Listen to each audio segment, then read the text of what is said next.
Shekalabranoso. Resta manano koso tokoshita. Kalabarabaso tokoroboshita rabanese. Alléluia. Gloire à Jésus. Gloire au Dieu de gloire. Gloire au Seigneur des Seigneurs. Gloire à l'agneau qui a été immolé pour nous. À l'agneau qui n'est plus sur la croix, mais qui est assis à la droite de Dieu le Père, qui intercède pour nous. L'agneau de Dieu qui a vaincu les ténèbres, qui a vaincu la mort, qui a vaincu Satan et ses démons, qui a vaincu la maladie. Je sais souvent, certains peuvent se dire, hein, peut-être, mais toujours la même chose, parce qu'il faut que tu te souviennes de ce que Dieu a fait. Oui, sinon il n'y a rien, il n'y a pas d'évangile. Il est allé à la croix, il a pris tes péchés, il a pris mes péchés. Il est mort pour nous. Et ça me rappelle un chant que le Seigneur m'a donné. C'est en anglais. Le chant dit « Ancré dans le péché, rempli de débauche et overwhelmed », c'est-à-dire tu es rempli et quand on dit tu es overwhelmed, c'est-à-dire que c'est fort, c'est tout, ça t'a pris quoi, comme on dit. Par le péché, par la culpabilité. Les ténèbres régnaient dans ma vie.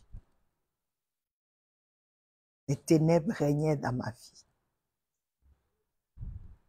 Satan me conduisait, la mort m'instruisait et l'enfer m'attendait. Et on me disait qu'il n'y avait pas de sauveur. Ça dit, quand on parle, j'entends même, on dit, celle-là même là, elle va devenir quoi? Est-ce que celle-là même, elle peut? Est-ce que? J'entendais tellement. Mais un jour, le lion de la tribu de Juda est entré dans ma vie. Son sang m'a purifié de l'intérieur à l'extérieur. Aujourd'hui, je suis sauvé. C'est possible pour quelqu'un. J'ai essayé de traduire en français. Je vais chanter un peu, comme vous le savez. Le chant dit, Deep in sin, bound by death, rooted in hell, darkness prevailed, filled with lust, surrounded by sin's pleasure, overwhelmed by guilt. Darkness prevailed, Satan controlled, death instructed, hell awaited me. Darkness prevailed, there was no one, there was no Savior. There was no deliverer. Darkness prevailed. But one day, the light from heaven. One day, the bright and morning star. Oh, show in His power, in His omnipotence, He broke the chains. He showed in His power.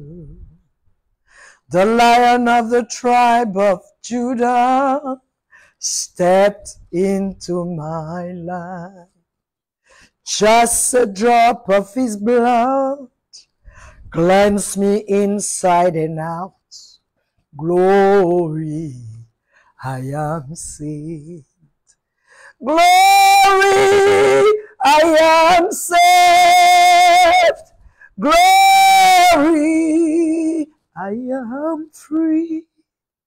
Glory, I am free. Glory, I am saved. Ah. Glory, glory, I am free. Gloire, gloire, je suis sauvé. Gloire, je suis sauvé. Gloire à l'agneau. Gloire à Jésus. Les chaînes sont brisées. Gloire, gloire à Jésus. Gloire, je suis sauvé. Alléluia. Alléluia. Ces paroles sont puissantes. Que peux-tu chanter pour ton Seigneur? Où étais-tu? Tu étais quelque part, on pensait qu'on ne pourrait pas te trouver. Mais Jésus t'a trouvé, peuple de Dieu. Il m'a trouvé.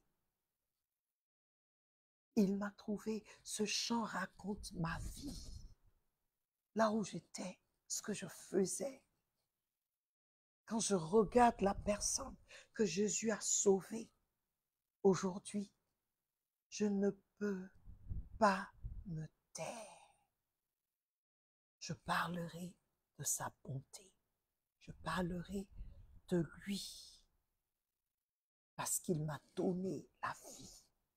Je sais que tu peux aussi témoigner. Et ce soir, je veux te souhaiter encore la bienvenue sur notre chaîne, une autre dimension avec Christ. Je veux que tu saches que Jésus n'a pas cessé de t'aimer, quel que soit là où tu te trouves. Toi qui t'es dit, ah c'est trop dur, est-ce qu'il est là, et puis tu es parti. Je veux que tu saches qu'il t'aime. Si moi, Jésus m'a sauvé, toi aussi, il peut te sauver. Alléluia, il peut te sauver. Alors, bienvenue encore à une autre dimension avec Christ. Vous êtes à la fac, la foire aux questions. Alors, aujourd'hui, nous avons reçu 5, c'est pas 3 questions et 2 commentaires. Alléluia. Donc, nous allons, je pense, finir un peu plus tôt, mais je voudrais que tu invites tes amis, tu invites. Alléluia. Parce que j'ai vu que c'est un sujet qui passe, qui intéresse, et le Seigneur sait pourquoi il le fait. Et c'est l'année de la consécration. Le Seigneur nous demande de nous consacrer. Alléluia. Et nous étudions les différents éléments qui composent la consécration. Et ce mois-ci, nous avons fait l'appel. Et la fac aujourd'hui, c'est sur l'aspect de l'appel, qui reçoit l'appel. Et nous en avons parlé le mardi. C'est le vrai toi, la personne, ton homme intérieur, l'esprit qui reçoit l'appel. Alléluia. Et nous avons reçu des questions. Et d'abord, je vais parler des commentaires. Les 2 commentaires. Franck du Cameroun qui dit « Pas de questions pour moi, c'est propre. » Allez, Franck, que Dieu te bénisse. Alléluia. Et nous avons Brice qui est à Boaké, Côte d'Ivoire, qui dit « Merci pour le lien, très bon enseignement. » Alors, nous aimerions vraiment avoir vos commentaires, c'est-à-dire ce que vous recevez, ça nous fait du bien, ça nous encourage à continuer. Alléluia, à faire encore, à chercher plus la face de Dieu. Donc, merci à toi, Franck, d'avoir compris. Tu dis c'était propre. Merci à Brice qui trouve que l'enseignement est très bon. Alors que Dieu vous bénisse. Je vais passer à la première question. Mais ici, nous avons la personne qui a posé la première question, a posé en fait 3 questions. Il a posé 3 questions. C'est le seul d'ailleurs. Et il s'agit de Trabi de Yopougon. Et je veux dire je veux rendre grâce à Dieu pour la vie de Trabi. Voilà la première question de Trabi. Il dit, bonjour maman, sommes-nous tous destinés à servir Dieu ou sommes-nous appelés à le servir? Encore bonsoir Trabi, sois béni. Trabi, je vais lire selon Apocalypse 5:10, voici ce qu'il dit. Tu as fait d'eux un royaume de sacrificateurs pour notre Dieu et ils régneront sur la terre. Voici notre destinée. Nous sommes Jésus à la croix, Jésus à la croix, l'œuvre de la croix a fait de nous, nous a donné une destinée. Et celle-là, c'est des rois sacrificateurs. Et tu n'attends pas de mourir, hein, pour commencer. Quand tu as accepté Jésus, tu es ça. Tu es roi sacrificateur. C'est ce que la Bible dit. Voici ce à quoi nous sommes destinés, à être des sacrificateurs rois. Voici ce que l'œuvre de Christ a fait pour nous. Être appelé ici selon l'enseignement que nous avons donné. Je t'encourage à aller écouter les premiers enseignements, c'est-à-dire le mois d'avril, nous avons commencé l'appel. Selon l'enseignement que nous avons donné, l'appel ici, c'est la mission qui nous est assignée par le Père. Une autre écriture, c'est Jérémie, chapitre 1, versets 4 à 5, qui dit « La parole de Dieu me vint disant, avant de t'avoir formé ou avant de te former, je te connaissais. Et avant que tu sortes des entrailles, que tu sois sorti des entrailles de ta mère, je t'ai sanctifié et ordonné prophète sur les nations. » Ça, c'est la mission de Jérémie. C'était sa mission sur la terre. Dieu l'a appelé à être prophète sur les nations. Alléluia. C'était son appel. Donc, l'appel ici, c'est-à-dire la mission que Dieu donne à chacun de nous, accompli sur la terre. Et cet appel-là, nous accomplissons notre mission, cette mission de notre position de sacrificateur roi. Ça ne change pas. Donc, en un mot, nous sommes destinés et appelés à le servir. Oui. L'un n'annule pas l'autre. Et encore, je t'encourage à aller écouter les enseignements, les premiers enseignements de ce mois d'avril, où nous parlons de l'appel. Nous avons parlé de l'appel, nous avons parlé de qui reçoit l'appel, nous avons parlé de qui est appelé. Alléluia. Donc, je voudrais que tu vraiment, Trabi, que tu ailles lire, que tu ailles écouter, méditer, et puis tu poses des questions encore si tu en as. Mais nous sommes destinés et appelés à servir Dieu. Nous sommes destinés à être des rois sacrificateurs. C'est toujours un service. Et il y a la mission que Dieu nous donne, cette mission qui maintenant c'est de refléter. La première, nous sommes destinés à être des rois sacrificateurs, c'est à Dieu. Direct. Nous l'adorons. Nous le louons. Direct. C'est ce que nous faisons. L'appel, la mission, c'est ce que Dieu veut que nous fassions dans le monde ici où nous sommes. Comment il veut que nous le réflections. Comment il veut se révéler au travers de nous, se manifester. Et à chacun, il donne une mission, une fonction précise. La deuxième question de Trabi, c'est le fait d'être à l'église chaque dimanche au temps de prière et autres, les autres jours, sans vraiment servir dans un département, est-ce que cela fait de nous un serviteur de Dieu? Trabi, ce n'est pas parce que l'aigle est au milieu des poules qu'il devient une poule. C'est un aigle. Même s'il ne sait pas qui il est, c'est un aigle. Nous pensons qu'être serviteur de Dieu s'arrête à la fonction de pasteur, apôtre, évangéliste, prophète, enseignant. Non. Encore, je t'encourage à écouter. Nous sommes tous appelés à servir Dieu dans une quelconque position dans laquelle Dieu nous appelle. Tu es serviteur de Dieu dans ton lieu de travail, dans ta communauté, dans ta nation, etc. Les apôtres, je reprends encore, les apôtres, prophètes, évangélistes, pasteurs et enseignants sont ceux qui sont assignés dans la maison, dans l'église et sur l'église pour équiper les saints afin que les saints servent Dieu de manière parfaite. Là où Dieu les appelle à servir. Donc, faisons attention à ne rien faire. Faisons attention à ne rien faire pendant que Dieu s'attend à nous dans un domaine précis pour se révéler et se glorifier. Nombreux sont assis à l'église.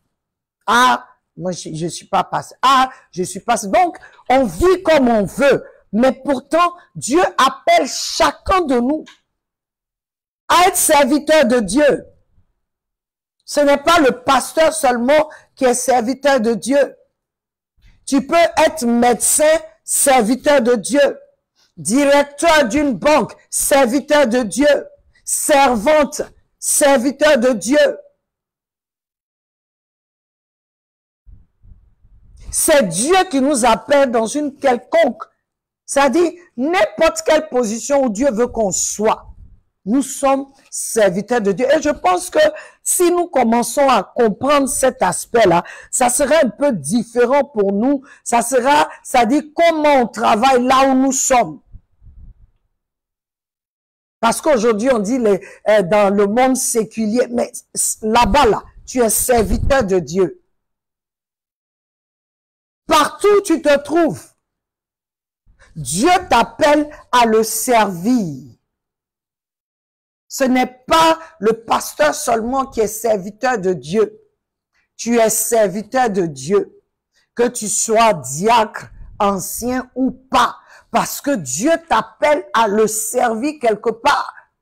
Peut-être pas dans les 5 ministères qu'il a donnés à l'Église. Comme on le dit, il a donné cela pour équiper les saints.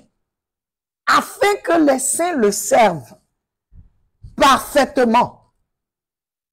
Pour que ceux-là enseignent la parole, ceux-là disent ce que Dieu dit. Le prophète vient, il dit ce qui va ou ce qui ne va pas. L'enseignant vient pour nous aider à comprendre. Le pasteur, le berger, il nous enseigne, il nous nourrit, il nous garde, il nous protège. L'apôtre, il va partout, il plante des églises. L'évangéliste, il évangélise pour que les gens comprennent. Il sauve pour que les gens soient sauvés. Tout cela, c'est pour que toi, qui es à l'église, qui es directeur quelque part, qui est, je ne sais pas, enseignant quelque part, n'importe quel travail que tu fais, pour que tu saches que là-bas, tu dois servir Dieu. Dieu t'appelle à le servir. Quand tu comprends ça, tu commences à marcher différemment. Même dans ton lieu de travail, tu te comportes différemment. Tu as une autre attitude. Tu n'es pas tous les jours en retard. Tu es à l'heure. Parce que c'est toi, le serviteur de Dieu dans ce lieu. Tu pries pour ce lieu. Tu pries pour ceux qui sont là-bas. Tu intercèdes pour ce travail. Regardez la vie de Joseph. Dieu a dit à Joseph, Dieu a montré à Joseph, là, c'est-à-dire cet appel grandiose qui était sur sa vie, ce futur que Dieu lui disait où il allait se trouver, ce qu'il allait faire, le soleil, la lune, les étoiles se prosternent devant lui dans son songe. Peuple de Dieu. Et puis, lui, il se retrouve dans on le chasse, on le met dans un trou, on le vend comme esclave. Mais quand il est dans la maison de Potiphar, la maison de Potiphar prospère. Et Potiphar reconnaît que celui-là, c'est pas n'importe quel esclave. Il lui donne tout à gérer dans sa maison. Où tu as vu ça? Et on te dit, parce que Potiphar reconnut que Dieu était avec lui. Joseph pouvait se comporter autrement. Je suis esclave ici. Et puis se plaindre. Il a continué. Il savait qu'il était serviteur de Dieu.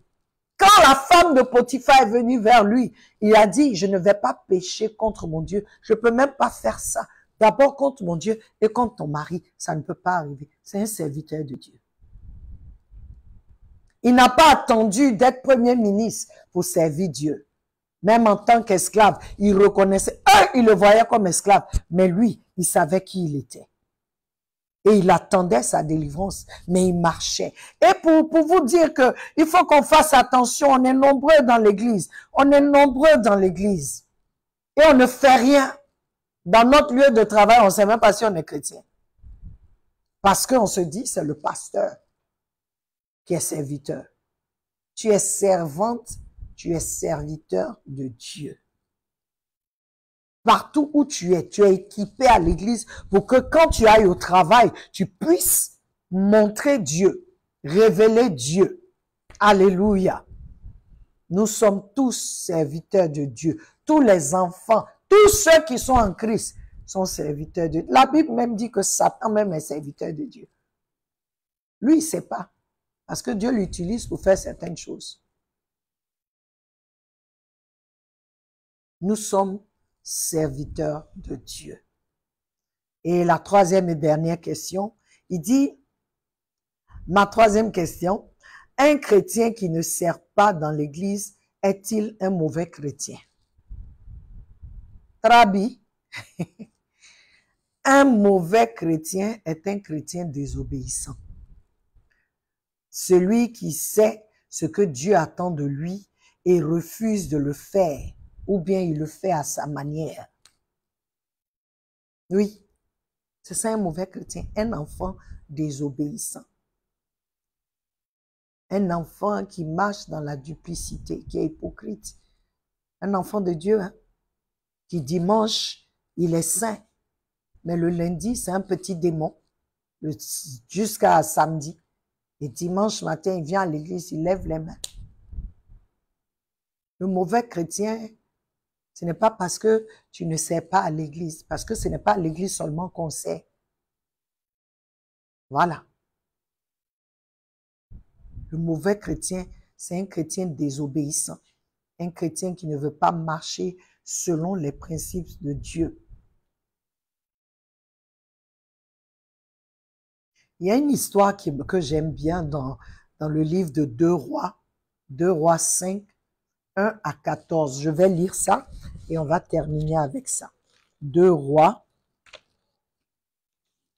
Je pense qu'on connaît tous cette histoire. 2 Rois 5,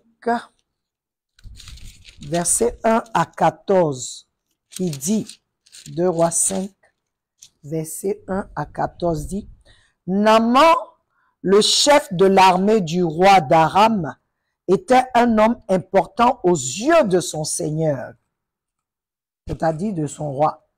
Il jouissait d'une grande considération, car c'est par lui que le Seigneur avait donné la victoire à Aram. Mais cet homme, ce vaillant guerrier, était lépreux. Lors d'une expédition, des troupes araméennes avaient ramené captive du pays d'Israël une petite fille. Elle était au service de la femme de Naaman. Elle dit à sa maîtresse, « Oh, si mon maître allait chez le prophète qui est à Samarie, celui-ci le débarrasserait de sa lèpre. » Naaman vint dire à son seigneur, « La jeune fille d'Israël a parlé de telle et telle manière. » Alors le roi d'Aram dit, « Vas-y, j'enverrai une lettre au roi d'Israël. » Il partit en prenant avec lui 10 talents d'argent, 6000 pièces d'or et 10 vêtements de fête. Il apporta au roi d'Israël la lettre où il était dit, « Avec cette lettre, je t'envoie Naaman mon serviteur afin que tu le débarrasses de sa lèpre. » Après avoir lu la lettre, le roi d'Israël déchira ses vêtements et dit, « Suis-je Dieu pour faire mourir et pour faire vivre? Qu'il s'adresse ainsi à moi afin que je débarrasse un homme de sa lèpre. Constatez, je vous prie, qu'il me cherche querelle. » Verset 8. Lorsque Élisée, l'homme de Dieu, apprit que le roi d'Israël avait déchiré ses vêtements, il fit dire au roi, « Pourquoi as-tu déchiré tes vêtements? Laisse-le venir chez moi, je te prie, et il saura qu'il y a un prophète en Israël. » Naaman vint avec ses chevaux et son char et s'arrêta à l'entrée de la maison d'Élisée. Élisée envoya un messager, lui dit, « Va te laver 7 fois dans le Jourdain, ta chair redeviendra saine et tu seras pur. » Naaman s'irrita, il s'en alla en disant, « Je me disais, il sortira et se tiendra devant moi, il invoquera le nom du Seigneur Yahweh son Dieu, il agitera sa main sur l'endroit malade et débarrassera le lépreux de sa lèpre. Les fleuves de Damas, l'Albana et le Parpa ne valent-ils pas mieux que toutes les eaux d'Israël? Ne pouvais-je pas m'y laver pour devenir pur? » Il repartit en fureur. Mais ses serviteurs vinrent lui dire, « Si le prophète t'avait demandé quelque chose de difficile, ne l'aurais-tu pas fait? À plus forte raison, il te dit, lave-toi et sois pur. » Il descendit alors et se plongea 7 fois dans le Jourdain, selon la parole de l'homme de Dieu. Alors sa chair redevint comme celle d'un petit garçon. Il était pur. Alléluia. J'aime beaucoup cette histoire. Elle a été prise captive.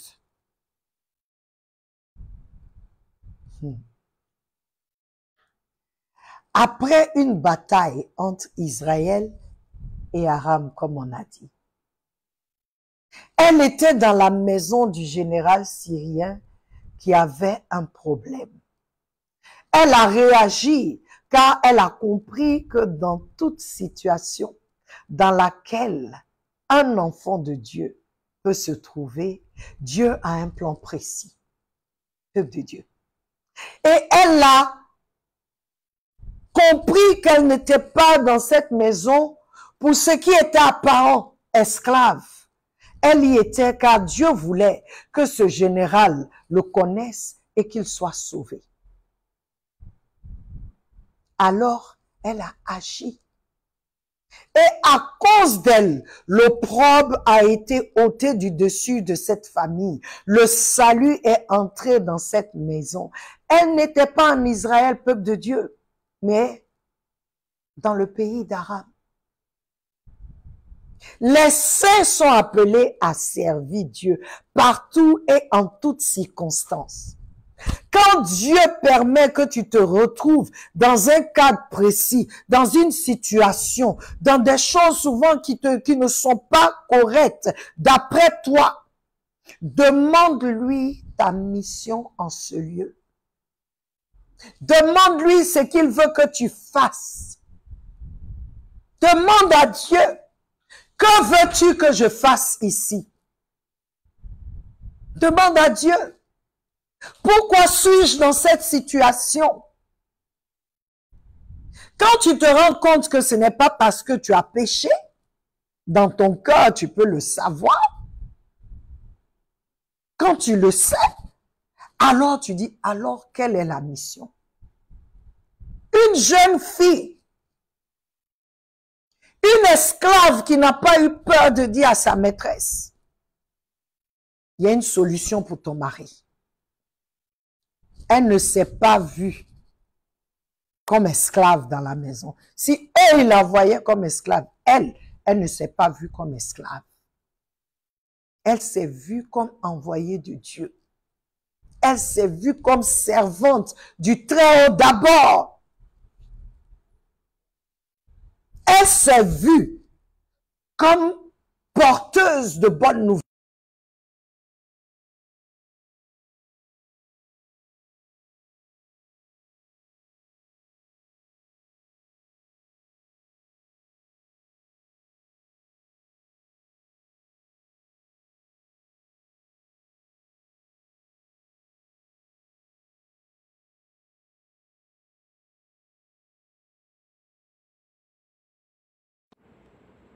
Le roi ne pouvait pas guérir l'âme. Mais cette petite a apporté la solution dans la maison. Je veux dire à quelqu'un aujourd'hui, je ne sais pas là où tu te trouves, ça peut ne pas te plaire. Ça peut ne pas te plaire. Tu peux ne pas aimer là où tu es. Mais tu vois que ça n'a pas changé. Pourquoi? Ça n'a pas changé. C'est toujours la même chose. Et si c'est toujours la même chose, change ta manière de prier. Arrête de murmurer et demande à Dieu, pourquoi suis-je ici? Je vous donne un petit témoignage. Arrivé aux États-Unis, j'étais dans un boulot et je me suis dit, mais moi je suis partie à l'école. Je suis allée à l'école, donc je ne peux pas me retrouver en train de faire ce travail que tout le monde fait. Ou les Africains, quand on va quelque part, si on n'est pas dans des petits boulots, on dit les Jossi. Pendant que tu es parti à l'école ici, je dis non. Il y a quelque chose pour moi. Et le Seigneur a ouvert une porte pour moi. Je suis rentrée dans une compagnie. Là encore, le travail que je faisais dans la compagnie ne me plaisait pas. Parce que je dis non, mon niveau, c'est pas ici. Et j'ai dit au Seigneur, si je suis là, c'est parce que tu as quelque chose que tu veux que je fasse. Et dans ce coin, dans ce département-là, dans la compagnie, il y a une jeune fille, une jeune dame qui avait besoin de connaître le Seigneur. Une jeune dame, comme on dit à Abidjan ici, sa bouche était sale. Quand elle parle, tout le monde avait peur d'elle. Dieu m'a aidé. Dieu s'est manifesté pour que celle-là accepte le Seigneur. Quand elle a accepté le Seigneur, peuple de Dieu, je suis allée dans un autre département. Tu es là, tu n'aimes pas là où tu es. Mais demande à Dieu, pourquoi suis-je ici? Quelle est la mission que tu veux que j'accomplisse ici? Que dois-je faire ici? Certains parmi nous, on ne prie même pas pour les lieux où on travaille. On ne prie même pas pour nos collègues. On ne prie même pas pour ceux qui sont avec nous. On ne prie pas pour eux. On ne prie pas. Donc tu es dans le coin, ça passe pas, ça marche pas. Tu es là, ils n'aiment même pas le patron. Mais attends, tu es là-bas pourquoi? Tu es serviteur de Dieu. Tu es servante de Dieu. Il y a une mission que tu dois accomplir là-bas. Il faut que tu accomplisses cette mission. Tu es servante de Dieu là-bas. Comme le pasteur est serviteur de Dieu dans l'église, tu es serviteur, tu es servante dans ce lieu.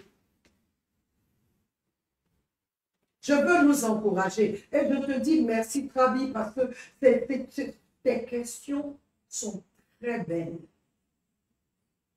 Parce que aujourd'hui, dans le corps du Christ, il y a beaucoup de choses qu'on ne comprend pas.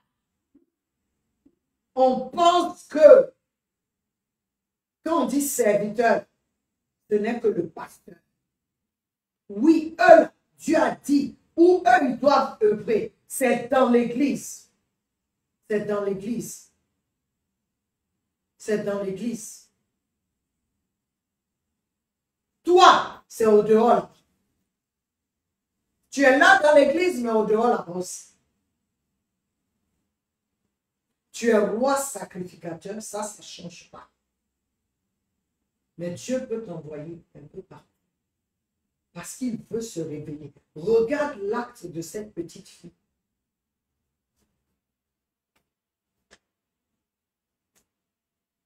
La vie de ce général de l'armée a changé. Dis-moi, est-ce que cette petite-là sera toujours esclave dans cette maison? Elle ne peut plus être considérée comme esclave dans la maison. Parce qu'elle a porté la solution dans la maison de ce monsieur. Il a été guéri de sa lèpre.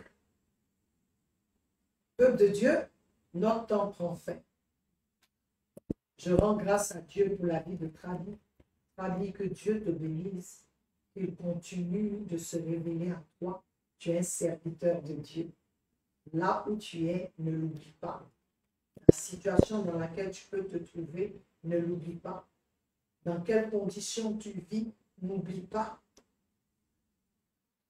Si en tant que roi sacrificateur, tu joues ce rôle-là auprès de ton Dieu, tu comprendras ta mission partout où tu es. Partout où tu es. Ne regarde pas là où tu habites. Ne regarde pas le travail que tu fais.